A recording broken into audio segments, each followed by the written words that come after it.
درود و مهر بر تمام کسانی که به بدن خودشون اهمیت میدن. دوستان عزیز، من سامان هستم و اینجا میخوایم با هم تمرینات بدنی بکنیم و با سرفصل کانتمپوراری دنس، یعنی رقص معاصر. بله، من قراره که در یک سری ویدیو تمرین هایی که خودم انجام میدم و فکر میکنم خیلی خوبه که هر کسی که در حوزه بدن بازیگری، رقص یا هر حوزه‌ای از بدن هست بیاد و به این تمرینات بپیونده، چون من تلاشم رو میکنم که از پایه استارت بزنم و آروم آروم با هم دیگه بریم بالا. بنابراین توی جلسات اول ممکنه یه مقدار حرف‌های تئوری من زیاد باشه، ولی سعی میکنم کمتر حرف بزنم و همین الان اولین تمرین رو با هم دیگه شروع میکنیم. دوستان عزیزم، ای بدنمندان گرامی، دوستان عزیز، شروع کنید به راه رفتن. من در طی این تمرینات عزیزانم خیلی جاها به شما میگم که لازم نیست به من نگاه کنی، فقط لازمه که به حرف من گوش کنی و همینطور که داری تمرین میکنی گوش بدیم ببینی من چی میگم و تو فقط اونو انجام بدی. الانم لازم نیست به من نگاه بکنی، کافیه که فقط به صدای من گوش بدی. هر وقت لازم بود که نگاه بکنی بهت میگم. شروع کن راه رفتن در کل فضا. حالا من چون نورم همه جا رو با کیفیت نمیتونه پوشش بده، تو یک جای محدودی حرکت میکنم، ولی شما در کل محیط فضایی که دارید حرکت بکنید. به راه رفتن خودتون توجه کنید و همزمان به یک سری از حرفهایی که من میگم میتونید گوش بدید. توجه بکنید به اینکه چطوری پاهاتون شما رو به جلو حرکت میده و چطوری کف پاهاتون روی زمین پهن میشه. یک اصولی داره راه رفتن که من دونه دونه بهتون میگم. شاعر میفرماید رقصیدن از راه رفتن شروع میشود. یکی از اساتید گفته اینو، یادم نیست کدومشون بود. یه لحظه من چراغو خاموش کنم، شما راه برید.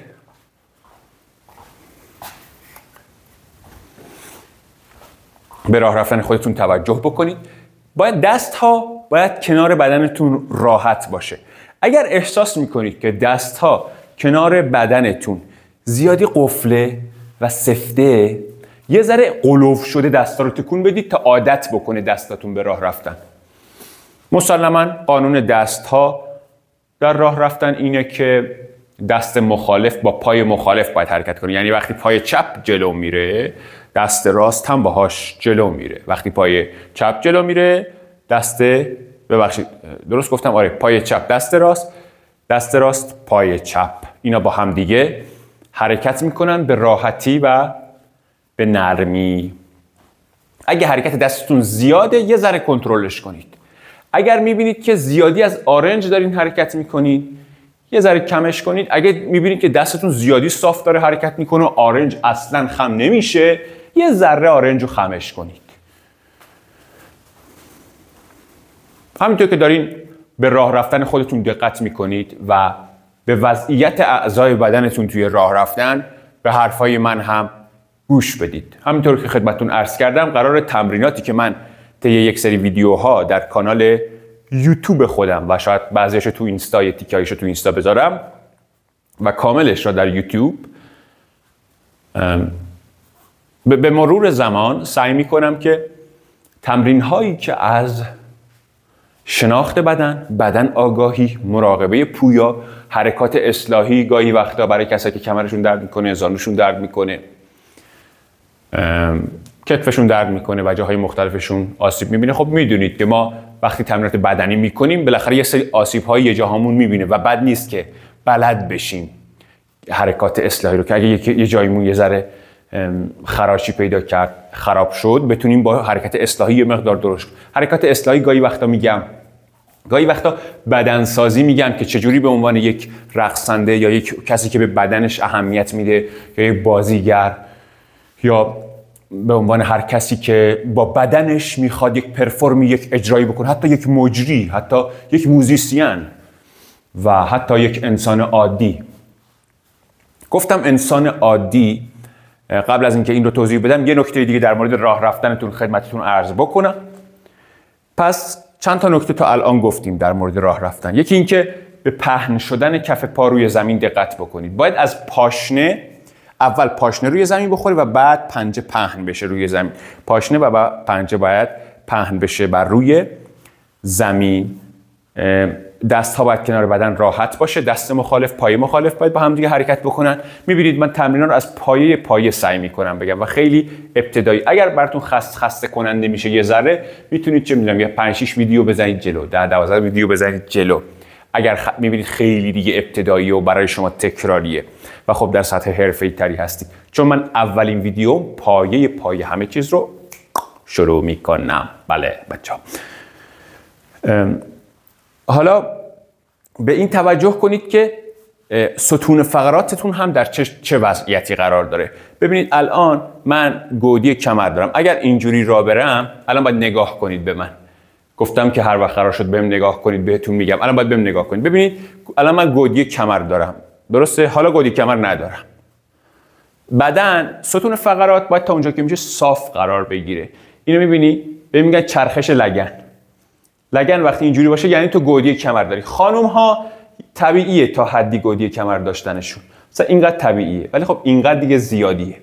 آقایون بهتره که تا اونجا که میتونن صاف باشه لگنشون. حالا این به عضلات مختلفی بستگی داره. الان فقط میخوایم بهش توجه بکنیم، قرار نیست حرکت اصلاحی روش انجام بدیم. مرحله اول آگاه شدن از بدن آگاهی. احتمالاً این اصطلاح رو شنیدید، بدن آگاهی. یعنی این مخ که کامپیوتر اصلی بدن داخلش هست، سیمهاش به صورت قوی‌تری به اعضای بدن وصل بشود. گلهای من. پس تو ستون فقرات از پایین که شروع کنیم، اولیش میشه گودی کمر. اینو سعی می‌کنیم صافش کنیم. بعدش قفسه سینه هستش گلهای من. یعنی قفسه سینه نه باید زیادی چیز باشه، نه سینه سپر باشه، نه باید قوز باشه، بلکه سینه باید وسط بدن قرار بگیره. برای همین ما از این ورزش‌ها می‌کنیم که به وسط اومدن سینه کمک بکنه. مرحله بعدی شانه ها هستند. شانه ها رو سعی می‌کنیم که به سمت عقب و پایین بندازیم، بعد یه تکونش میدیم که راحت بشه. شانه ها هم باید وسط بدن قرار بگیرن و باید شل باشن. البته بعضی بدن ها رو واقعا می‌بینیم که ژنتیکاً خاندان همشون یه مقدار شونه هاشون جلوه یا برعکس، یه مقدار شونه هاشون عقبه یا برعکس، یه مقدار شونه هاشون بالاست. فرمشه. دیگه باید با تراشکاری بتراشیم که مثلا بتونیم عوضش کنیم، نمیشه کاریش کرد. مدلش اینجوریه و خب مشکلی هم نیست اگر طبیعتش اینجوری هستش. پس در مورد توی راه رفتن به ستون فقرات هم توجه کنید. گودی کمر، قفسه سینه، شانه ها و بعد گردن به جلو. اگر گردن به جلو دارید یه ذره بکشینش عقب. گردن هم باید تا اونجا که میتونید صاف قرار بگیره و یه ذره کشیده بشه به سمت بالا. دوباره شروع میکنیم راه رفتن. پس غیر از به کف پامون و به دست هامون بگو آفرین ستون فقراتمون هم دقت میکنیم. شروع میکنیم راه رفتن. ببینید راه رفتنتون رو هم توش تنوع بدید که خسته نشید. مثلا هی دایره نزنید تو فضا. برید اینجا نمیدونم یه ذره برگردید اینور که حرکت خودتون در فضا رو هم متنوعش بکنید و از الان عادت بکنید به تنوع. اینطوری. بله، در مورد آدم‌های عادی و فوایدی که این تمرین‌ها برای آدم‌های عادی داره داشتم براتون صحبت می‌کنم. الان دیگه لازم نیست به من نگاه کنید، فقط راه برید، به کف پاتون توجه کنید، به دستاتون و ستون فقراتتون کج و کلش کنید، ببینید، کوک کنید بدنتون رو. توی این مواردی که من گفتم بدن رو کوک و میزونش کنید. گل‌های باغ رقص. آدم‌های عادی به چه دردشون می‌خوره این تمرین‌ها؟ ببینید ما مقدار زیادی از وجود ما تن ما هست و در روانشناسی یکی از نکات خیلی مهمی که گفته میشه میگه رستگاری از تن و بدن میاد، نه از ذهن. ما در بدن خودمون داریم زندگی میکنیم و اگر ارتباطمون با بدنمون ارتباط سالمتر و قویتری باشه، بنابراین احساس بهتری هم در زندگی خواهیم داشت. ما میتونیم از نشستن خودمون بیشتر لذت ببریم، از بیدار شدن و بلند شدن و ایستادن خودمون بیشتر لذت ببریم، از خوابیدن خودمون تو جامون بیشتر لذت ببریم، از اینکه تاق باز میخوابیم، از این بغل به اون بغل میشیم، از اینا میتونیم بیشتر لذت ببریم. و این شناخت بدن و بدن آگاهی نه تنها موجب لذت ما از بدنمون در طول روزمره میشه و روزمره بدنمند ما تبدیل به شعر میشه. شما فکر کنید که در طول روزمره به جای حرف زدن دارید شعر میتراوید و از جملات زیبا استفاده میکنید و گویا و شفاف. حالا فکر کنید همین اتفاق برای بدنتون هم میفته. راه رفتنتون زیبا میشه، نشستنتون زیبا میشه و راحت و بدون تنش. پس غیر از اینکه دارید لذت میبرید از حرکات بدنی روزمرتون و از زندگی کردن در این بدن، در این حال نسبت به بدنتون آگاهی هم دارید و تنش کمتری هم دارید و همه اینها باعث میشه اضطراب روزانه شما هم بیاد پایین. بله، کم کردن اضطراب و تنش، گلهای باغ رقص. خیلی خب، یه مقدار در مورد راه رفتن حرف زدیم، ولی برای اینکه خسته نشیم میریم در مورد چیزهای دیگه هم حرف میزنیم. من هر دفعه سعی میکنم یه چیز پایه‌ای بگم، ولی برای اینکه شما خسته نشید عوضش میکنم و یه تمرین رقص هم میگم بهتون که یه ذره بیشتر بهمون خوش بگذره. حالا همین راه رفتن رو حالا تا هر جاشو که یاد گرفتیم و بهش توجه کردیم، بهش فکر میکنیم که ما کجای فضا داریم حرکت میکنیم، یعنی به وضعیت بدن خودمون و موقعیت خودمون در فضایی که درش داریم حرکت میکنیم یه دقت ریز میکنیم، یه توجهی میکنیم. مثلا یه محدوده‌ای هم برای خودتون در نظر بگیرید. حالا کل اتاق، من این مربع رو برای خودم در نظر میگیرم، این محدوده حرکتی من هستش. شما بهتره که محدوده حرکتتون رو بزرگتر بگیرید. حالا شروع میکنید تو محدوده حرکت، نمیخواد به من نگاه کنید، فقط به من گوش کنید. شروع کنید توی این محدوده حرکتیه راه رفتن معمولی. اول دوباره یک توجه کوچیکی به راه رفتنتون بکنید، به وضعیت ستون و فقرات و کف پاها و دستا و راحت بودن بدنتون. حالا سعی کنید شکل‌های مختلفی بسازید با حرکتتون در این فضا. تنوع بدید، سعی کنید تکراری نشه. تنوع. حالا بقیه اعضا رو هم کم کم به این اضافه میکنیم. همینطور که دارید راه میرید، بدون اینکه اصلا نیاز باشه به من نگاه کنید، گوش بدید من هر دفعه بهتون میگم به کجای بدنتون بیشتر دقت کنید. همینطور که دارید راه میرید، به مش دستتون هم دقت کنید. اون رو هم وارد بازی حرکتی بکنید. خیلی هم تند حرکت نکنید که سرتون گیج نره. فراموش کردم بگم به نفس هم حواستون باشه. راحت نفس بکشید. نفستون رو نگه ندارید.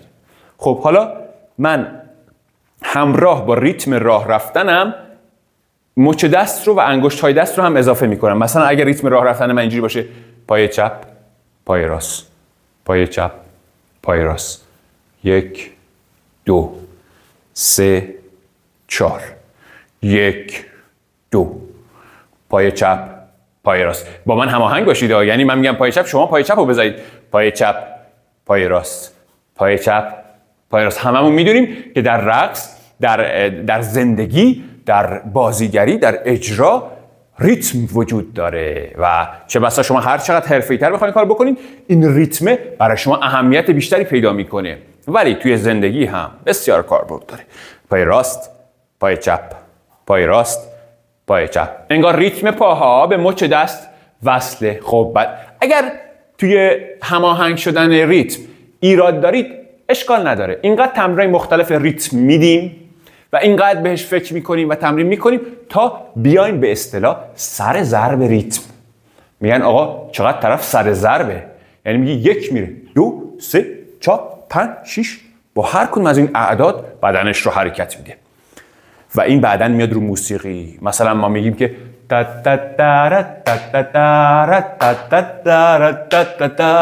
1 2 3 4